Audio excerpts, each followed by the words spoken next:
Good evening. Hello, everyone. Welcome to the first ever CVA Way or the Coconut VA Way.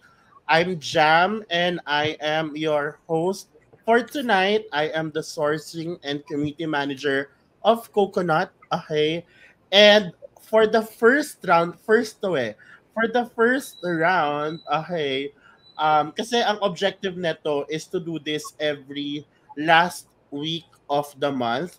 So every month, we are going to invite, okay, our coconut VAs na iba-iba yung niche nila every month. So for this month, we invited the best EAs that we have, one of the best EAs that we have here in Coconut VA. When I say EA, it's executive assistant, and the objective is to, let the guys know, like, ano nga ba, how do you become an effective, okay, executive assistant, the Coconut VA Way. That is the reason why we call this series the Coconut VA Way. At nandito si Fem.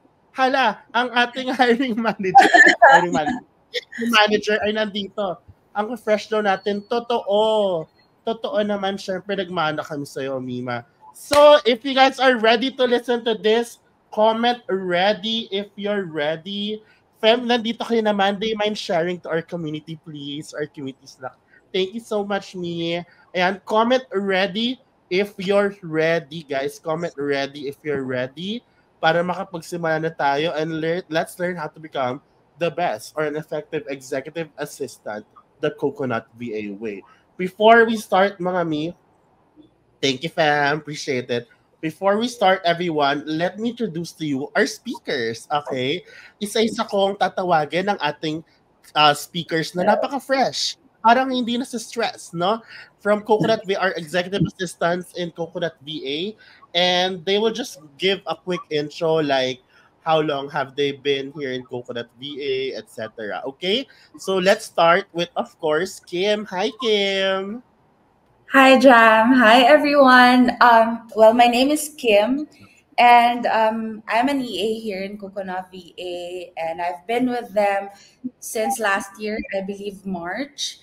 And it's nothing but an amazing experience working for the agency itself and working for their clients as well. So, Perfect. Thank you so much, Kim. Let's go for Dina naman next. Hi, Dina. Hi, Jam. Hi, everyone. So, my name is Dina.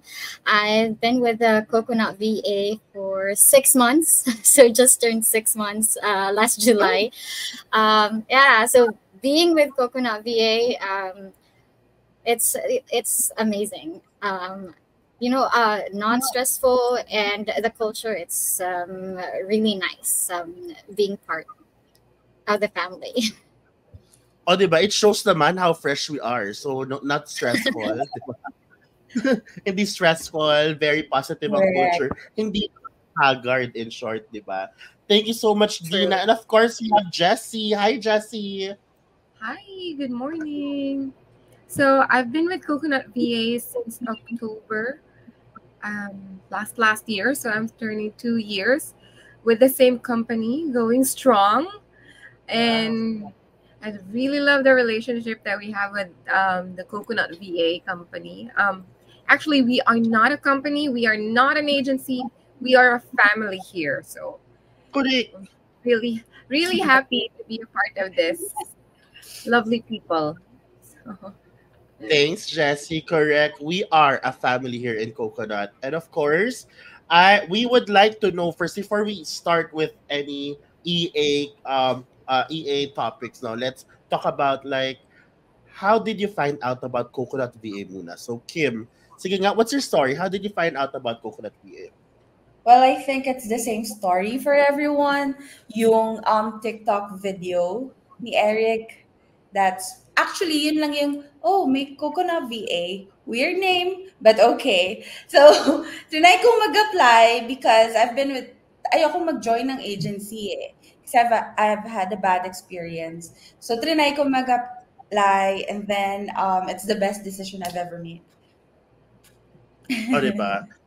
Bongga. So, yes, sino dito ang nakita ang video ni Eric, our founder, on TikTok. No? Sino dito? Comment me sa comment section.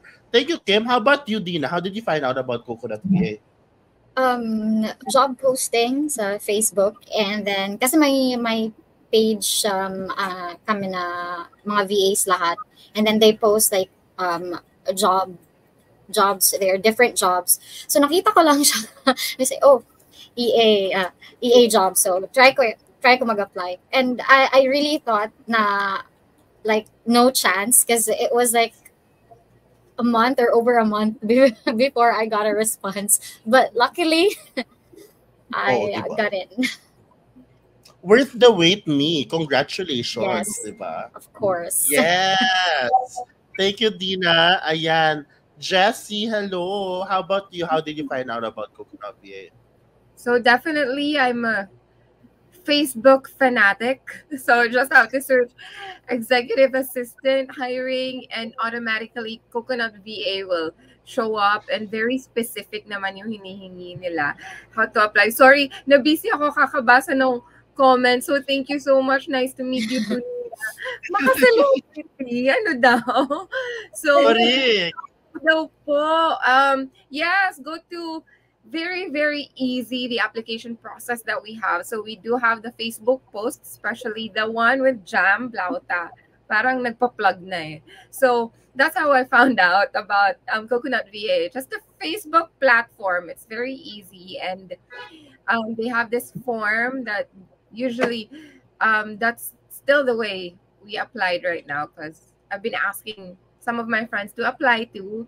So yun lang.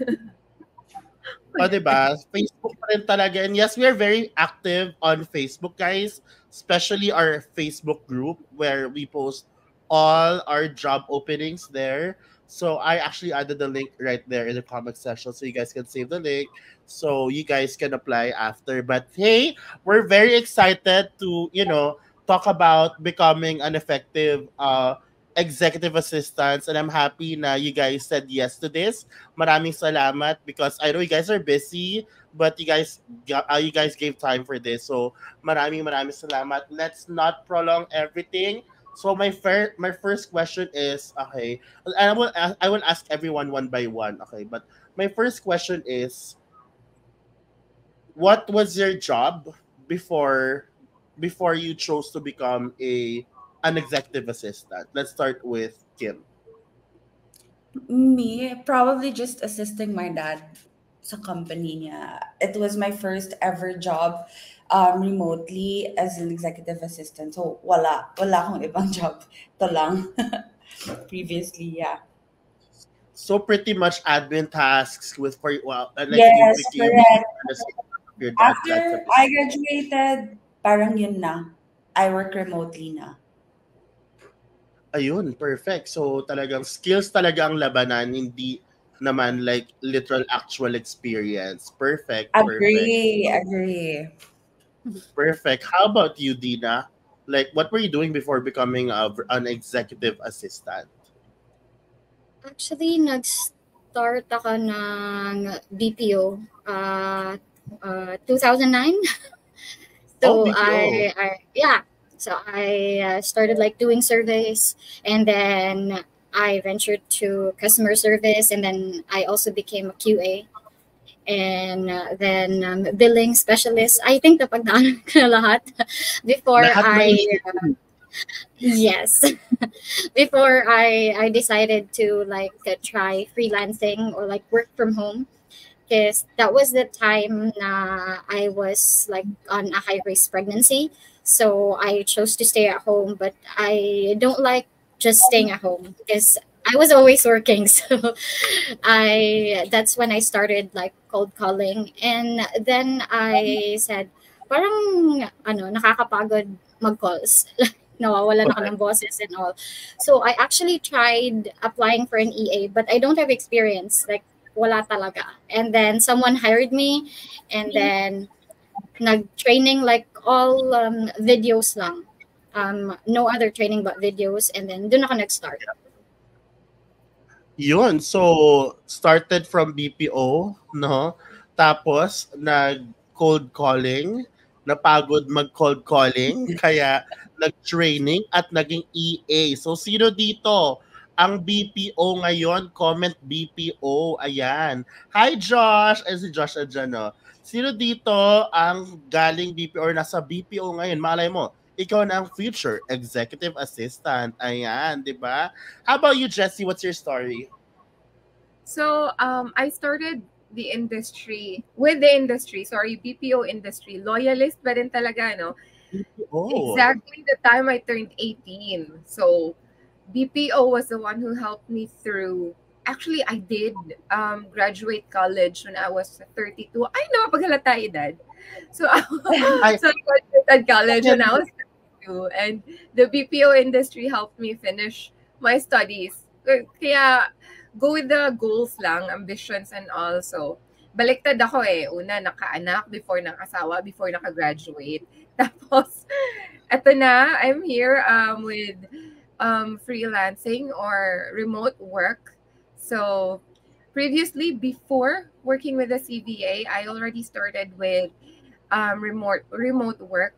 So, my last job was being a quality like Dina, also quality assurance, and then applying to the Coconut VA. perfect. So, very similar, no? It means lang naman na if you are from the BPO industry, you have a big chance to become an executive assistant in the future, di ba? So, hindi naman ibig sabihin na BPO ka now and then ang landing mo as a virtual assistant is customer service right away. Because I know you guys are super tired of calls already, I can imagine.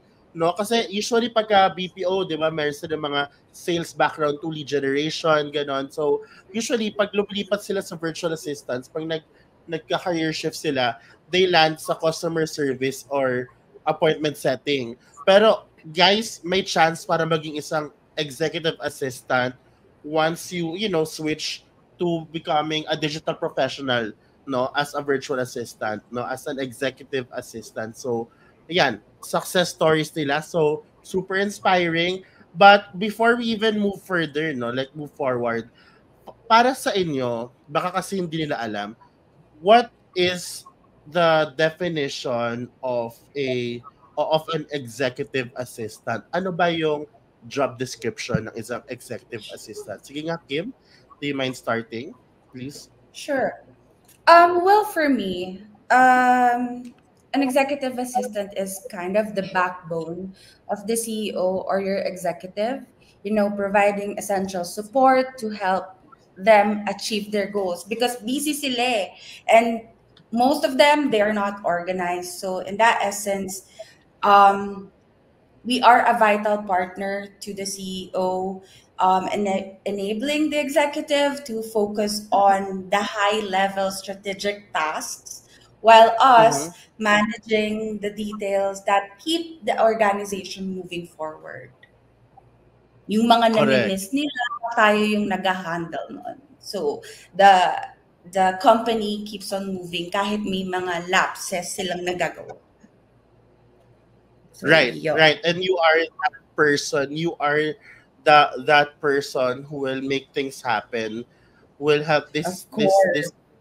O to do bigger things para Mhm. makamove on na siya, at makamove forward siya sa small things para mag-run ang Correct. business. Correct. How Correct. about you, Dina? How about you, Dina? What's your definition of an executive assistant? Kasi iba-iba yan eh. Well, like Kim, we are there for clients like to lessen the other works or the other stuff that are not that important. So makafocus sila sa more important things to grow the company, for them to be able to grow the company and for them to be able to succeed. So yeah, we are the backbone. So mostly admin, scheduling, email. So that is to lessen what they are doing before. Para may time din sila, to have vacations and stuff, to be with their Yeah. family. Yeah. Correct, correct. para ma-balance na nila yung life nila, di ba? Do you have the same definition, Jessie, as the rest? Or you have another one? I do have the same definition because definitely we are the backbone of the company, because then the CEO is the head of the company. So we are the Atlas, like we are the one who holds the head of the company up high, even though they are not, like, they're not always upfront because they're busy. Also, you have to make sure that everything is in detail and on the correct path for them. Make sure they are updated, because sometimes they miss these important details, like they have Correct. 10, 15 meetings in a day. You are there to remind them what they need to do. You are Correct. there to remind them what is the important things, prioritize their tasks, and make sure Yeah. that all of the to-do items are like followed through.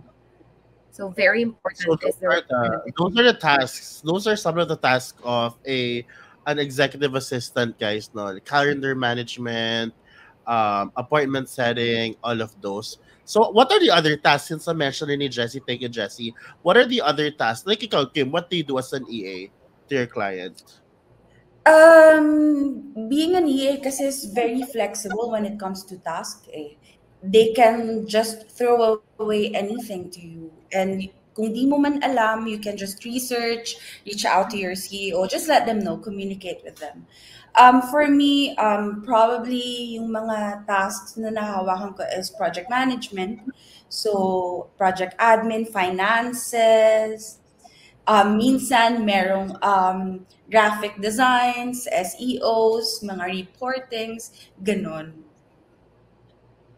So like very, very talaga, no? Diverse. Sobrang daming ginagawa. Like, Sobrang may dami. social Like, media you're live, one-man Parang team. Okay, so basically, you're minsan kasi may mga specific din silang need, like for example, executive assistant with background in social media, right? So sometimes ang focus mo naman dito is besides the admin task is social media management and all. So iba-iba siya, guys. Very, very generalized siya. Ayan. So thank you, Kim. How about you, Dina? What do you do for your client as an EA? Mostly like flexible talaga siya, because on my end I do finances, like sending invoices, paying the employees. I do that, and then sometimes I also call other clients or to check on their contracts and stuff, and then ang dami talaga. So you actually need to be ready kung anong itapon ng client sa'yo na task.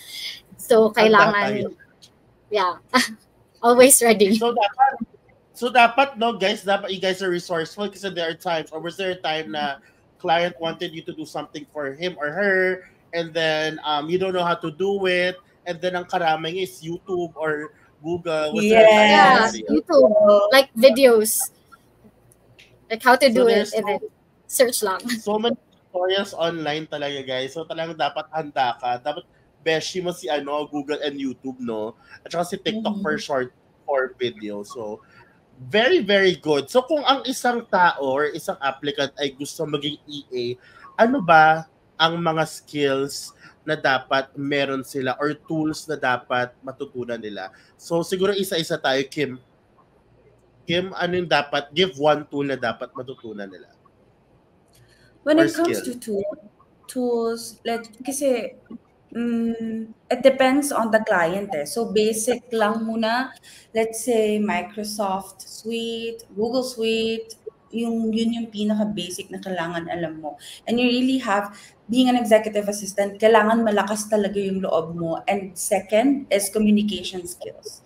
If hindi mo alam yung bagay, just let your CEO or your client know that, okay, I'm not familiar with this, but I am willing to learn. If you have any notes that I could use or any helpful things that you could provide, then bigay mo lang sa akin, ako na bahala. Ganon lang lagi. You have to always communicate, problem-solving skills, and next, and the most important thing is organizational skills. Talaga. Correct. Kasi ikaw mag-organize ng life nila. So kung hindi ka organized person, kamusta mo ng buhay ng client pareho, di ba? Correct. Gulo-gulo Oh, na. yeah, sabi ni Kim is ano, 'di ba? Ang sinabi niyang tool was Microsoft and Google Workspace. Ayan. How about you, Dina? I Ano mga think skills siguro or tools na dapat? management tool, Asana, Trello, ClickUp, because it really depends on the client. Kasi um, those management tools, you use them para you know what task you're gonna do, like every day, Yeah. like daily task, weekly, so you know when is the due date or when do you need to remind your clients on their meet about their meetings, about their appointments. So dapat lahat nandun. So, ready ka. And yeah, you need to be organized para alam mo kung ano yung priorities mo, ano yung uunahin mo, you know. Correct. So, ako personally, I cannot live without a project management tool. And I've used so many, like, I've used Notion.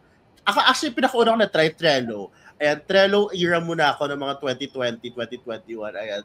Tapos, I tried Notion, I tried Airtable, I tried Monday, I tried Asana, and many, many more. Napakarami dyan. So, pero feeling ko ang pinakamadali is Trello, guys. Yun ang pinakamadali. Like, very straightforward ang Trello. But usually, ang ginagamit nila ngayon ay Monday.com. Ayan. So, depends. Nandun naman usually sa job opening kung anong ginagamit ng mga clients. ClickUp is a project management tool / CRM tool. So, madami. Ayan. Thank you so much, Dina. Of course, Jessica, ano ba mga tools or skills na dapat i-hone nila as aspiring executive assistants? So hierarchy-wise, tama naman yung sinabi ni Kim and Dina. I could not argue with that. But in addition to what they're saying, it's very important to have communications skills and tools. So let's start off with the basic, of course, Skype. The second, Slack, which is very common communication tool that your clients would use, because then you're not only talking to your client, but all throughout an executive assistant, you're talking all throughout the people in the company. So it's very important that you have these communication tools. And so I think yun lang for me, in addition to what Kim and Dina said. Correct. And thank you so much, Jessie. And hindi ko na-expound kung what is Google Workspace. So, sa Google Workspace, iba-iba yan. That's Google Sheets, Google Docs, Google Presentation, Google Calendar, Gmail. So, email management, kailangan marunong yan. Calendar management, marunong ka. Now, Gcal has appointment setting na parang Calendly. You can book or set an appointment through that link There's a already. link. So, Calendly, ayan. Ano pa? Canva and basic social media. I feel like yan ang mga dapat matutunan nyo na mga tools as a future executive assistant. My next question is, okay, what makes an EA or executive assistant effective or impactful, Kim, for you? For me, what makes us effective is learning how your CEO works.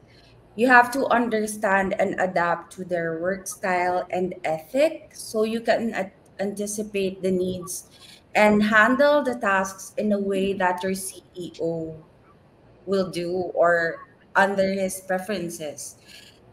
This way, may ensure natin na even if they're not around, we can perform yung tasks the way that they would want to, and possibly and even better. So, yun for me, you kind of have to learn kung paano niya gusto matapos yung isang bagay. So that way, wala na masyadong revision. And if you can improve Correct. that's so much better.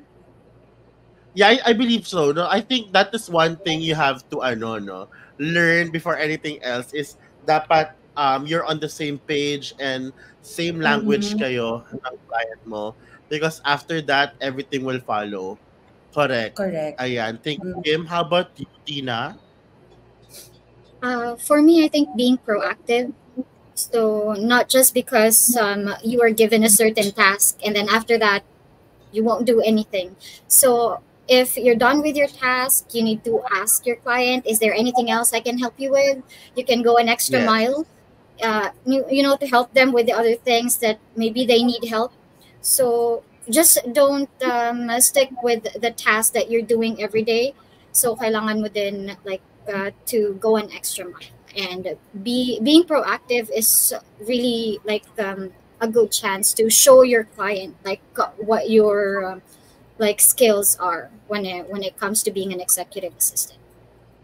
Correct. That gives executive presence na tinatawag nila, no? Proactive and extra mile ang nakuha kong points kay Dina. Thank you so much.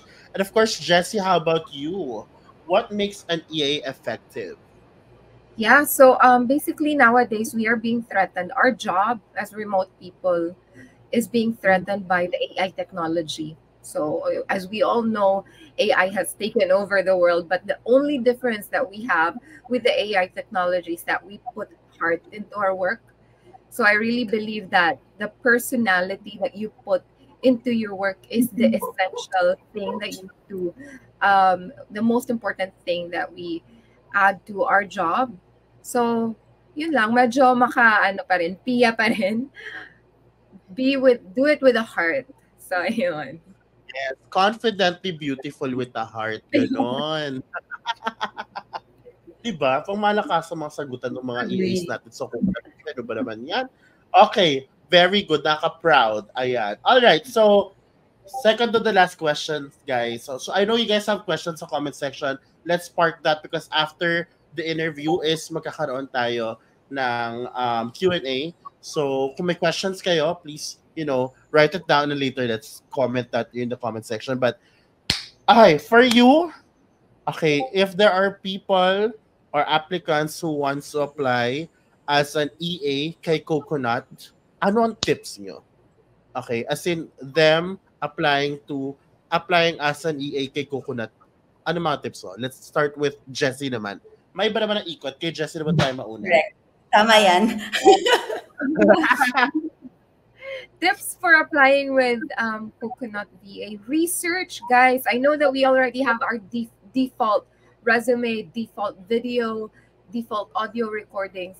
Do not rely on that. Be very specific. Again, put heart to it. So if you see Coconut VA hiring, read through. Kasi Jam is putting very important details on it. And I know Jam is like also working so hard to let you know that what we are looking for. So please research on what you are applying for. And minsan you see that it doesn't fit, even though that you have the skills because you did not include it in your resume or you did not mind to update what you already have. So for me, the first important thing is know what you have and showcase it.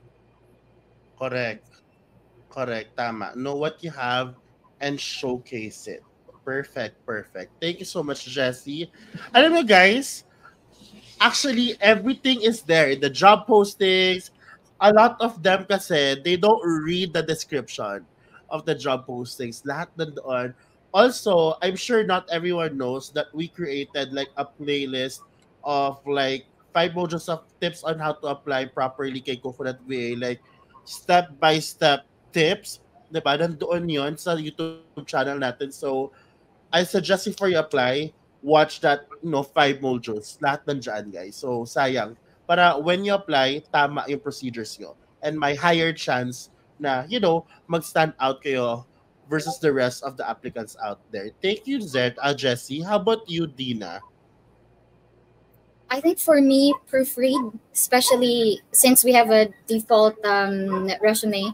So sometimes others will just copy paste it. Pero syempre, you need to make sure that like the spellings and like all the words are correctly written.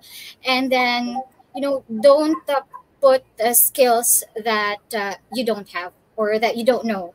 Because what if you're going to be interviewed and then by the time that you're going to be interviewed, you can't answer the question because you really don't know anything about it. So just put what your troop skills are, what you know, what your experience is, and then just really you proofread para just to make sure na malinis yung resume na ipapasa. Correct. Okay, so kay Jessie is research. Okay. Kay Dina is proofread. Ayan. Kay Kim. Ano kay Kim? I guess for me, follow the instructions. Yun talaga. Kasi may ma-miss ka lang ng onte. Kasi parang tayo, apply lang tayo ng apply, pero hindi naman natin binabasa thoroughly. And then next, ibenta niyo yung sarili niyo. Parang isipin mo na this is just a one-time opportunity. Pag na-view nila to, kinancel nila to, wala na. Kasi Coconut VA talaga is 100%. Huwag niyong hahayaang mawala sa inyo to. So, ibenta niyo sarili niyo. Give it your all. Talaga. Promise to sa inyo. Hindi kayo magsisisi pag nakapasok kayo. Promise. Correct. So, Yun. follow instructions. Kaya nga, that's connected to, learn how to read. Read everything, follow instructions, and ibenta ang sarili in less than a minute. Okay? So, make sure na your profile, your intro video is really impactful. May mga guide naman tayo sa application form. And nakalimutan ko ang sabihin kanina, sinabi ni Dina was, don't fake it till you make it. Dapat lahat ng skills ay nilagay mo sa profile mo are true. Because guys, always remember na pag tinanong ka na sa interview about thought process and you can't answer it, mahuhuli ka. Plus, there's a trial period. Mahuhuli ka ulit. So, just be true. Just be true with your skills and your experience. And I'm very sure na in the future ay mamamatch ka din, di ba? Ayan. So, last question. Are you ready, ladies? Last question, guys. No? Ay, ladies, what are the perks of becoming a part of Coconut? Ano yung mga perks na ine-enjoy nyo right now, di ba? Ikaw, Kim, ano ang perks na ine-enjoy mo right now? Unang-una, perks is having an internal team na sobrang dali mong lapitan. Parang tropa mo lang, kakulitan mo lang. Sobrang walang hierarchy. Parang pare-parehas lang, same lang kayo. And then next is the benefits. Sobrang bongga ng benefits talaga here in Coconut VA. And yeah, yun. Best. Correct. At alam mo, sobrang kalog talaga ng internal team, no? Nung team din ako. Pero like pagpasok ko, when I got onboarded by FEM, naloka ako kasi usually when you get onboarded, it's very like prim and proper, very professional, very stiff. Hala, bakit siya parang bakla-bakla lang tayo dito? Ganon. Very cool lang ang vibe, diba? Very, very laid back ang atake. So, True. Oo, at very, guys, alam mo kahit oras ka halos mag-chat sa Slack for help sa internal team, ang bilis mag-reply. Diba? Ang bilis mag-reply. So, correct. I agree.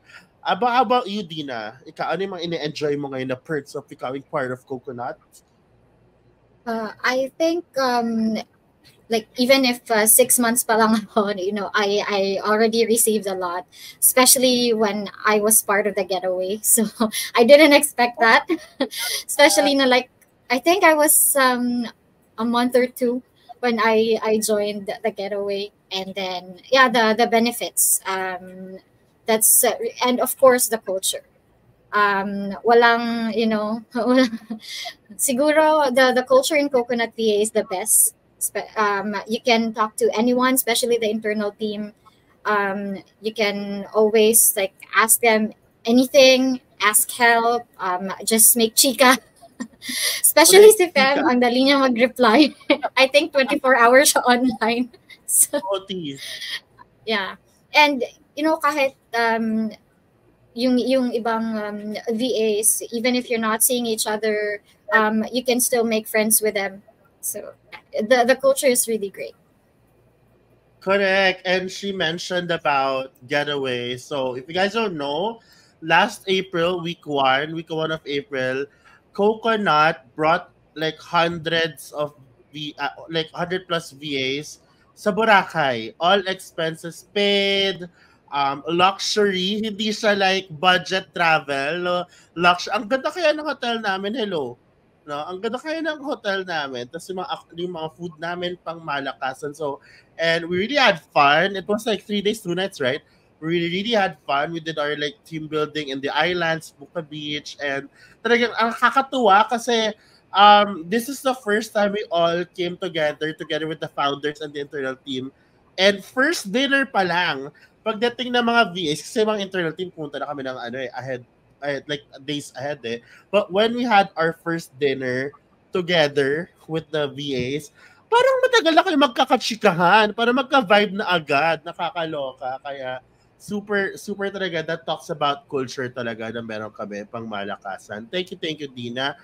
How about you, Jessie? Gusto ko tong i-highlight because I think, if and only tayo lang ang nagbibigay, the 13-month bonus. Yeah. And maternity din. Ano yun? And maternity din. Yes, so much. Tsaka, HMO. So, very amazing the benefits that we are receiving, the bonggang leave credits that they will always provide. And if you have to work during those times, they replenish your PTO credits, so your leave credits. And for us na may mga kids and children, very important, the HMO that we have. So yes. I think those are the highlight of the Coconut VA. That's really love. So, yun. Correct. Yeah, like I don't know if there's a lot na nag-offer ng 13-month pay. But yes, Coconut VA gives 13-month pay in dollars, US dollars, guys. Of course, may HMO, merong either 100,000 per illness coverage, may 150,000 coverage per illness. At saka pag part-time, meron kang parang health card na credit. And then paid time off, paid US holidays, and many more. Sabi nga nila, Kim, may maternity leave, di ba?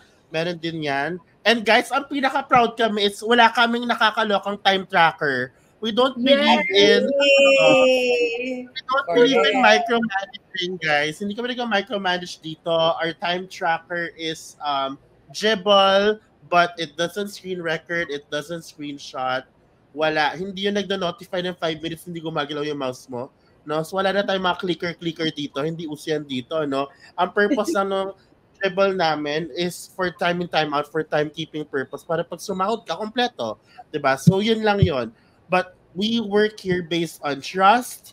Yes, and yeah, ang pinaka bonus talaga dito, guys, is talaga yung culture. Ako yung na-culture shock nung pumasok ako. Na-culture shock talaga ako in a good way. So yeah, see, so if you guys wanna join Coconut, no? If you guys want to apply, once again, I'm gonna add the links dito sa ating comment section. So we are now open for Q&A, guys, at may mga nag-ask ng questions earlier. Let me just go through this. Okay, and you may start adding or putting your question dyan sa comment section. All right. Okay. Ito, magandang question to, guys. Sabi dyan, in terms of task, ano ang difference ni EVA or executive assistant versus general virtual assistant or admin assistant? Sinong gusto magsagot? Who has the answer for that? You may raise your hands if you want. But I feel like, sige, you want to take it? Anyone wants to take it? I think I have a general idea because I've worked both. Basically, when you're an executive virtual assistant, literally meaning executive work, you're working with the CEO, the top employee of the company. When you're a GVA, General Virtual Assistant, dyan papasok yung social media manager, dyan papasok yung mga, ano tawag doon, yung tinake over ni AI. So you're a support system of the company, but not literally speaking, working with the head of the company. So that's the biggest difference, I'd say. Yeah, from the term itself, executive, we are working with C-level, clients, CEO, CFO, yung mga yan. So you are working for executives. You are the assistant of the executives. Ayan. Pwedeng founder din ng company, lahat yon. Thank you so much. Okay. Um, do you have any lead generation positions? Actually, I'm gonna talk about the openings after the Q&A, so stay tuned.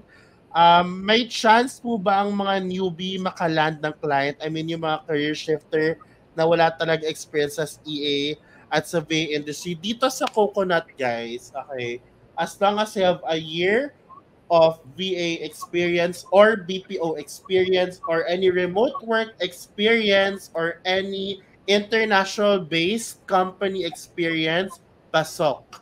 Pasok, guys. If you're not, if you did not meet the basic, don't worry, guys, because Coconut VA ay nandito lang naman. No, maybe for now, not yet, but our doors are always open. You guys can apply to, VA agencies or clients na naghahanap ng entry level, and then do that for a year and then apply to us. We're still here. Nandito pa rin ako noon, no?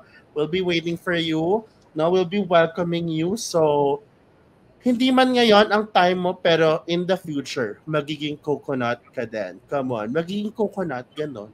Siya rin. So, magiging part ka ng coconut community, di ba? Because I am the coconut of Coconut VA. Charing. Ayan. You accept part-timer? Yes, we do, guys, di ba? May mga full-time, may part-time. By the way, tayo, are you part-timers or full-timers? I'm a part-timer. Full-timers. Full-time si Jessie. Dina? Part-time. Full-time? Part-time. So Part-time. yes, o di ba? Meron kami full-time and part-time. Ayan, di ba? What else? What else? May questions pa ba tayo? Sana mamatch sa client, naka-inspired mag-join. Yes! Di ba? I will announce the job openings in a bit. Ang ilang days or weeks po after step 1 bago makapunta ng step 2. Okay, so here's the thing. Step 1 is the application form. So dalawang parts sa application form.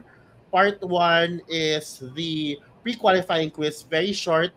Pag qualified ka, no, then it will automatically lead you to the application form. After the application form, pagka-submit mo, automatic you'll get an email. Inside that email, pag nabasa mo yan at kung binasa mo yan, may kita mo doon na nakalagay na you're already part of the pool, meaning to say your profile is being rotated there for future client matching. However, number 1, you are not yet hired. Number 2, client matching is not guaranteed. Number 3, if nothing happens to your application within 2 to 3 months, then you may reapply with a better profile on the 3rd month.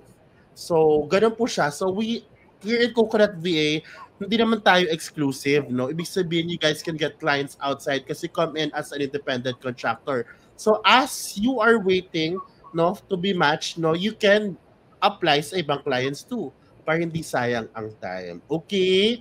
I hope you guys read that email kasi hindi lahat nakabasa ng email na yan.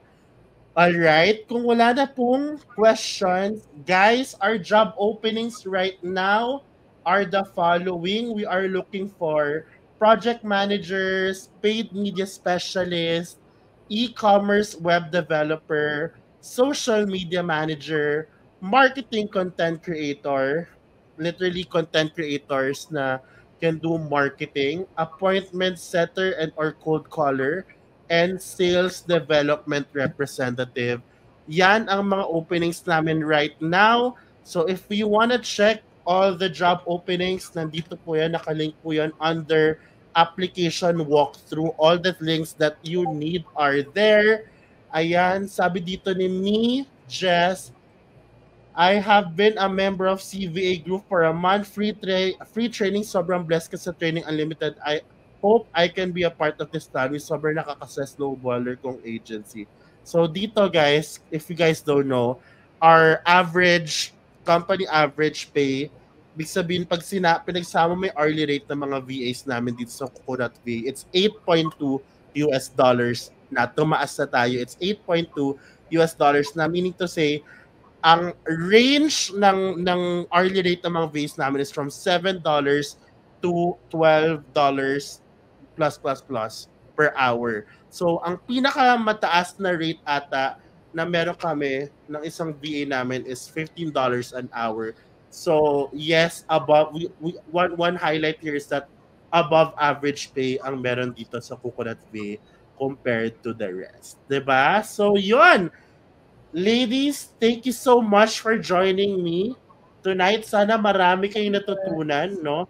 Everybody say thank you sa comment section to these amazing ladies, no? And if you guys want to apply and want to be updated with, the job openings, I will once again send the link in the comment section. Maraming salamat. Sana marami kayo natutunan. And we'll see you guys again next month. This month, August na pala. Happy August, guys. This month, last week of the month for CVA Way part or episode 2. Don't worry, this recording will be up on our YouTube channel. Andyan din yan sa link na yan. Maraming salamat, everyone. And ladies, thank you so much. Have an amazing weekend. Oh my gosh, happy weekend na. Konting kembot na lang, guys. Happy weekend. Thank you, everyone. Bye. Thanks, guys. Thank you.